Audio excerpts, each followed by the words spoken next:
Everyone, कैसे हैं आप लोग। आशा करते हैं बहुत बढ़िया होंगे और अपनी पढ़ाई करते होंगे। बहुत समय कम बचा हुआ है, पूरा फोकस अपने पढ़ाई पे करें। किसी भी हाल में अच्छा मार्क्स आना चाहिए। 2 वीडियोस के बाद में ये तीसरा वीडियो है, जो उस वीडियो में बचे हुए कुछ क्वेश्चंस थे वो इस वीडियो में पूरा करेंगे। चलिए बिना कुछ देर किए हुए अपने विषय वस्तु की ओर बढ़ते हैं और निकालते हैं।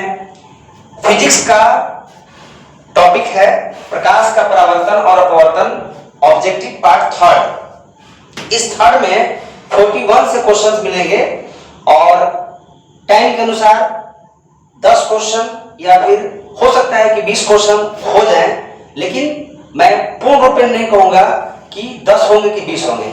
जितना समय मिलेगा उसके अनुसार मैं इसमें कवर करूंगा, 10 या फिर 20। चलिए बिना देर किए हुए क्वेश्चन लाते हैं। 41 क्या कह रहा है, कलम और कॉपी लेके बैठ जाएंगे ताकि क्वेश्चन का जो ऑप्शन है उसको टिक करने में आसानी हो, सबूत भी रहे कि मैंने इतने क्वेश्चन का इतना सही आंसर टिक किया है। और कमेंट बॉक्स में जो उत्तर सही लगता है उसको कमेंट में लिखकर बताएंगे नहीं कि हाँ मेरे अनुसार या सिस्टम के अनुसार, थ्योरी के अनुसार इस प्रश्न का उत्तर ये सही था। ठीक है, चलिए शुरू करते हैं। 2 वक्रीय पृष्ठों से घिरे ठोस माध्यम को कहते हैं, क्या कहते हैं? 2 वक्रीय पृष्ठों से घिरे ठोस माध्यम को कहते हैं, क्या कहते हैं? ऑप्शन देखते हैं। गोलीय दर्पण, त्रिज्या, गोलीय लेंस या फिर समतल लेंस। चैप्टर को ध्यान में रखते हुए इस प्रश्न को पढ़िए, समझिए और ऑप्शन के अनुसार उत्तर को कमेंट बॉक्स में डालिए कि 2 वक्रीय पृष्ठों से घिरे ठोस माध्यम को क्या कहते हैं? गोलीय दर्पण कहते हैं या फिर त्रिज्या बोलते हैं या फिर गोलीय लेंस कहते हैं या फिर समतल दर्पण कहते हैं। चलिए मैं थोड़ा सा हेल्प कर दे रहा हूं कि 2 वक्रीय पृष्ठों से घिरे ठोस माध्यम को कहते हैं। जहां जहां पर दर्पण लिखा हुआ है उसे आप कट कर दें, दर्पण इसका उत्तर नहीं हो सकता है। अब आते हैं त्रिज्या पे। त्रिज्या ये बिना मतलब का चला आया है, बच गया है गोलीय लेंस, तो इसका सही उत्तर होगा गोलीय लेंस। 2 वक्रीय पृष्ठों से घिरे ठोस माध्यम को कहते हैं गोलीय लेंस। देखते हैं कि इसका सही उत्तर क्या निकल के आता है। बिल्कुल सही उत्तर आया है गोलीय लेंस। एक बार मैं फिर से और बोल देता हूं, ये सारे प्रश्न बहुत ही इंपॉर्टेंट हैं, एग्जाम की दृष्टि से हैं और इनको याद कर लेने में ही भलाई है। याद कर लें, लिख लें और बराबर इसका रिवाइज करें। अगर नहीं लिख पा रहे हैं तो कमेंट बॉक्स में इसका सही उत्तर डालते रहें और जब आवश्यकता पड़े रिवाइज करने के लिए तो इस वीडियो को फिर से देख लें। अगला प्रश्न देखते हैं। 42 क्या कह रहा है, वह गोलीय दर्पण जो बाहर की तरफ वक्रित हो कहलाता है। बाहर की तरफ वक्रित हो, बाहर की तरफ वक्रित कौन सा दर्पण होता है? इनमें से कोई नहीं, हटा देते हैं, ये उत्तर नहीं हो सकता है। बच गया अवतल दर्पण, समतल दर्पण, उत्तल दर्पण। तो अवतल दर्पण जो होता है वो वक्रित जो है वो अंदर की तरफ रहता है, लेकिन समतल दर्पण बिल्कुल फ्लैट होता है। इसमें अंदर और बाहर की बात ही नहीं करनी है। बच गया उत्तल दर्पण। तो वह गोलीय दर्पण जो बाहर की तरफ वक्रित हो कहलाता है उत्तल दर्पण। देखते हैं कि इसका सही उत्तर क्या निकल के आता है। बिल्कुल सही उत्तर निकल के आया उत्तल दर्पण। कैसे, मैं एक बार दिखा देता हूं। देखिए, बाहर की तरफ वक्रित हो, धंसा हुआ हो, बाहर की तरफ धंसा हुआ हो, मतलब ये अगर बना हमारा एक आकृति जिसको हमने अंदर पेंट कर दिया है, तो बाहर की तरफ ये उभरा हुआ है, ठीक है, अर्थात रस्टित जिधर पार्ट है वो धंसा हुआ है और जो इसका परावर्तक सतह है वो उभरा हुआ है। उसी को हमें समझना है बाहर की तरफ वक्रित हो, बाहर की तरफ वक्रित हो, बाहर की तरफ वक्रित हो, बाहर की तरफ वक्रित हो, अंदर की तरफ वक्रित ना हो। अंदर की तरफ वक्रित ये वाला है, ठीक है। उत्तल दर्पण जो है वो बाहर की तरफ वक्रित होता है। आगे चलते हैं हम लोग। प्रश्न 43, गोलीय दर्पण के परावर्तक पृष्ठ के केंद्र को दर्पण का कहा जाता है। क्या कहा जाता है? ऑप्शन देखते हैं, मध्य, ध्रुव, गोलार्ध और अक्ष। क्वेश्चन को फिर से हम पढ़ के सुनाते हैं। क्वेश्चन क्या कह रहा है? गोलीय दर्पण है कि परावर्तक पृष्ठ के, परावर्तक पृष्ठ जो रिफ्लेक्टर होता है उसके पृष्ठ, जैसे मैं यहां पे एक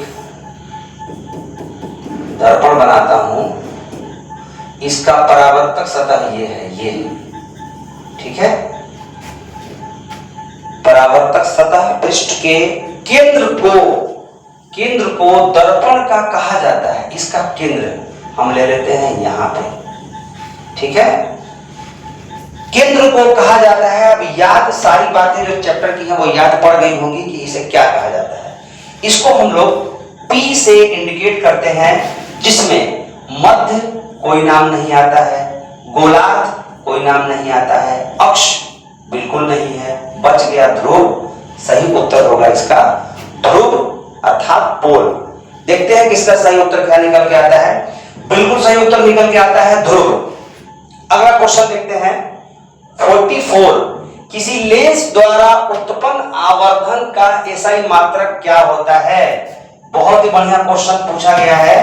ये एग्जाम में आ सकता है, आने की संभावना है, इसलिए कि थोड़ा यूनिक क्वेश्चन है। यूनिक कैसे है बता रहे हैं, ठीक है। किसी लेंस द्वारा उत्पन्न आवर्धन का एसआई मात्रक क्या होता है? एसआई मात्रक पूछ रहा है किसका? तो लेंस के आवर्धन का एसआई मात्रक क्या होता है? मीटर नहीं होता है, सेंटीमीटर नहीं होता है, मिलीमीटर नहीं होता है, ये सर जी मात्रक विहीन होता है।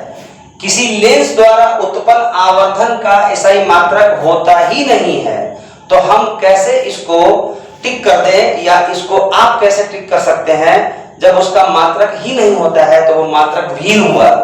फिर भी एक बार देखते हैं सही उत्तर क्या निकल के आता है। बिल्कुल सही निकल के आता है ऑप्शन डी, मात्रक विहीन। मात्रक नहीं होता है।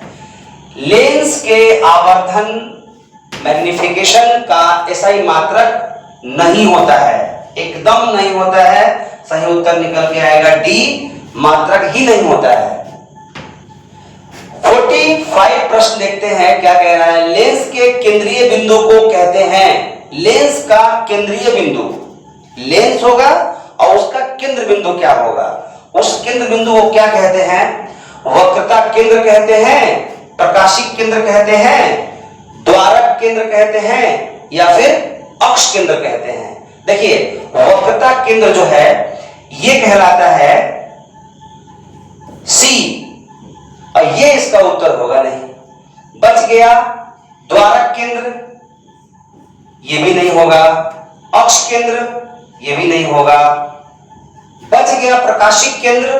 प्रकाशिक केंद्र क्या होता है? जिस स्थान से, लेंस में जिस स्थान से प्रकाश किरणें सीधी निकल जाती हैं, उनमें कोई अपवर्तन नहीं होता है, वही स्थान, बिंदु, पॉइंट कहलाता है प्रकाशिक केंद्र। तो 45 जो प्रश्न है, लेंस के केंद्रीय बिंदु को क्या कहते हैं? तो प्रकाशिक केंद्र कहते हैं। सही उत्तर देखते हैं क्या निकल के आता है। बिल्कुल सही उत्तर निकल के आया प्रकाशिक केंद्र। प्रकाशिक केंद्र वह केंद्र बिंदु होता है जहां से प्रकाश अपवर्तन के बाद, जब अपवर्तन करेगी उसके बाद किसी प्रकार का मुड़ाव, झुकाव कुछ नहीं होगा। बस लेंस से जब क्रॉस करेगी तो सीधे निकल जाएगी। ठीक है, किसी शब्दकोश में पाए गए छोटे अक्षरों को पढ़ते समय आप निम्न में से कौन सा लेंस पसंद करेंगे? छोटे अक्षर को पढ़ने के लिए कौन सा लेंस इस्तेमाल किया जाएगा?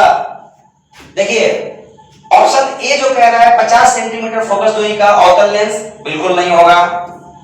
50 सेंटीमीटर फोकस दूरी का उत्तल लेंस, बिल्कुल नहीं होगा।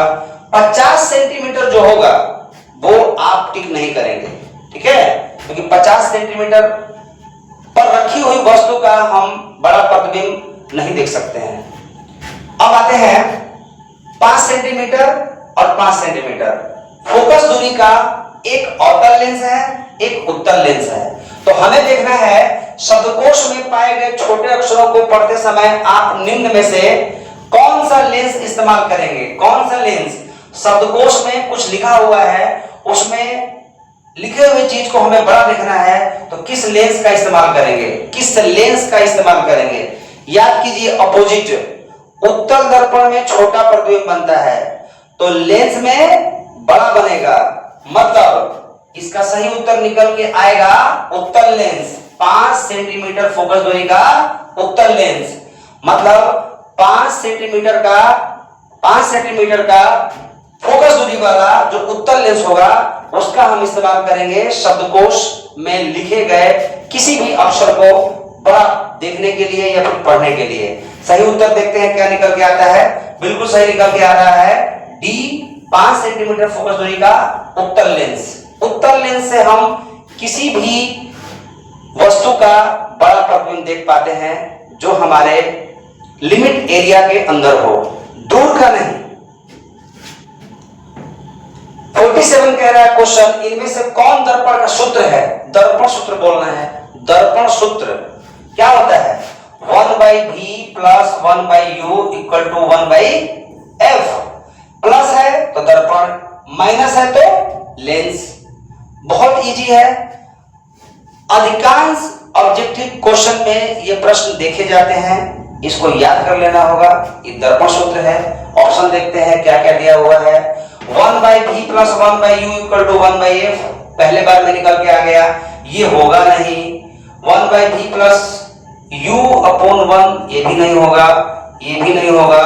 बच गया ऑप्शन ए, ये सही उत्तर निकल के आ रहा है। फिर भी देखते हैं कि क्या इसका उत्तर निकल के आ रहा है। बिल्कुल सही आ रहा है option A, 1/v plus 1/u equal to 1/f, ये है हमारा दर्पण सूत्र।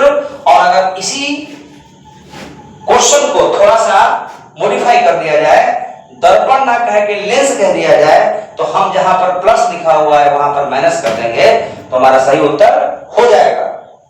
अगला प्रश्न देखते हैं 48, गोलीय दर्पण का वक्रता केंद्र को किस अक्ष से निरूपित किया जाता है? गोलीय दर्पण का वक्रता केंद्र को किस अक्ष से निरूपित किया जाता है? ऑप्शन देखते हैं, सी से, पी से, ओ से, एफ से। वक्रता केंद्र, सेंटर ऑफ कर्वेचर, अर्थात ऑप्शन ए सही उत्तर होगा।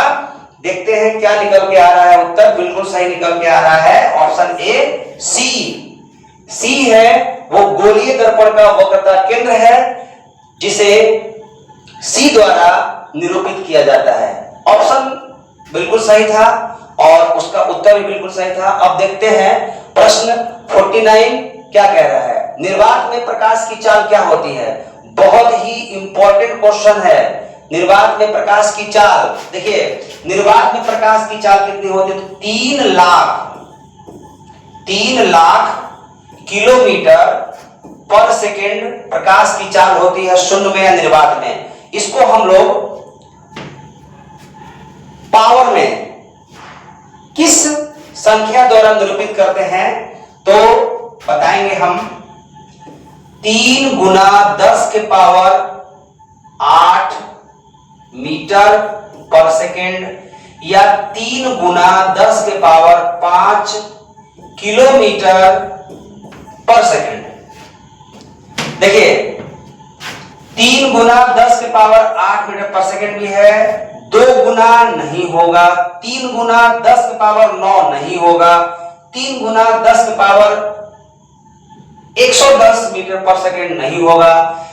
सही ऑप्शन निकल के आ रहा है ए, जो सही उत्तर भी है, 3 गुना 10 के पावर 8 मीटर पर सेकेंड। नीचे वाला भी सही उत्तर है, ऊपर वाला भी सही उत्तर है। इसी चीज को पावर में लिखा गया है, 3 गुने 10 के पावर 8 मीटर पर सेकेंड। ये हो गया हमारा मीटर में, और 5 कर देंगे पावर में तो हो जाएगा किलोमीटर पर सेकेंड। ये तीनों आपको याद कर लेने होंगे। तीनों में से किसी एक रूप में से क्वेश्चन पूछ सकता है, आपको ये तीनों याद होने चाहिए। सही उत्तर निकाल के देखते हैं। आ रहा है बिल्कुल सही ऑप्शन ए, 3 गुना 10 के पावर 8 मीटर पर सेकेंड सही उत्तर है। लेकिन ये तीनों याद कर लेना है, तीनों एक ही चीज है। बस ये है बिना पावर में 3 लाख किलोमीटर पर सेकेंड, ये है 3 गुना 10 के पावर 8 मीटर पर सेकेंड, और ये है 3 गुना 10 के पावर 5 किलोमीटर पर सेकेंड। अगला प्रश्न है, दंत विशेषज्ञ मरीजों के दांतों का बड़ा प्रतिबिंब देखने के लिए किस दर्पण का उपयोग करते हैं? दर्पण। तो याद करो कि किस दर्पण में बड़ा प्रतिबिंब बनता है। दर्पण कौन सा है जिसमें बड़ा प्रतिबिंब बनता है? तो याद करो कि उत्तल दर्पण में छोटा प्रतिबिंब बनता है। तो दर्पण कौन सा होगा जिसमें बड़ा प्रतिबिंब बनेगा? तो वो होगा दर्पण अवतल। ऑप्शन देखते हैं, अवतल भी है, समतल भी है, उत्तल भी है, सभी है। सभी नहीं होगा, उत्तल में छोटा बनता है, समतल में बराबर बनता है। बच गया अवतल दर्पण। सही उत्तर देखते हैं क्या निकल के आता है। बिल्कुल सही उत्तर निकल के आ रहा है अवतल दर्पण। ठीक है, तो हम लोगों ने आज लगभग 10 प्रश्नों को कवर किया। आशा करते हैं कि अच्छा लगा होगा, बहुत कुछ रिवाइज हुआ होगा, कुछ नए प्रश्न देखने को मिले होंगे। इसी प्रकार से इस ग्रुप के साथ जुड़े रहें, लगातार बने रहें। जब वीडियो पहुंचे उसको देखें, और वीडियो लाभदायक अगर हो रहा है तो अपने दोस्तों को, परिचित को शेयर भी करें, और खुद भी कमेंट करें, लाइक भी करें, और बहुत अधिक मात्रा में लोगों को बताएं कि ये वीडियो या फिर ये ग्रुप कितना लाभदायक है। चलिए हम लोग अगले जो प्रश्न हैं वो अगले वीडियो में देखेंगे। तब तक के लिए बाय।